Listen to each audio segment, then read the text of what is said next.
ದೇವರಲ್ಲಿ ನಂಬಿಗಸ್ತರಾಗಿರುವುದು ಅದು ನಮ್ಮ ಜೀವನದ ಯಶಸ್ಸಾಗಿರುತ್ತದೆ. ಸಕ್ಸಸ್ ಅನ್ನುವಂಥ ಪದದ ಈಬ್ರು ಪದ ಸೊಕಾಲ್.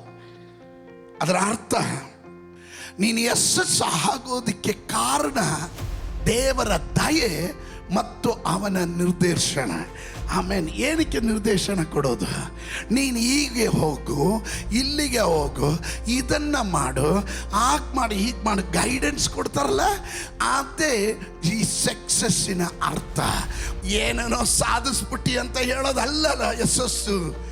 ನನ್ನ ದೇವರ ಸಮ್ಮುಖದಲ್ಲಿ ನನ್ನ ಕೈಗೆ ದೇವರು ಒಪ್ಪಿಸಿದ ಸೇವೆ ಆಗಬಹುದು, ವಾಗ್ದಾನವಾಗಬಹುದು, ಎಂಥದೇ ಆಗಿರಲಿ, ಅದರಲ್ಲಿ ನಾನು ನಂಬಿಗಸ್ತನಾಗಿದ್ದೀನಿ ಅಂದರೆ ನೀನು ಯಶಸ್ವಿಯನ್ನು ಕಂಡ ವ್ಯಕ್ತಿ ಆಗಿರುತ್ತೀಯ. ಅಂಥವ್ರು ಮಾತ್ರ ಗಟ್ಟಿಯಾಗಿ ಆಮೇನ್ ಹೇಳುವಂಥರಾಗಿರಿ. Praise God.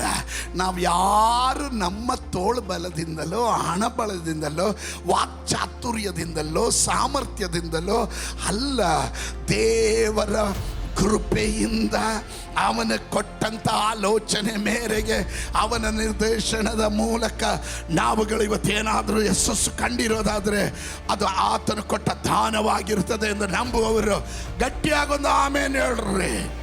ಹಲ್ಲೆಲೂಯಾ.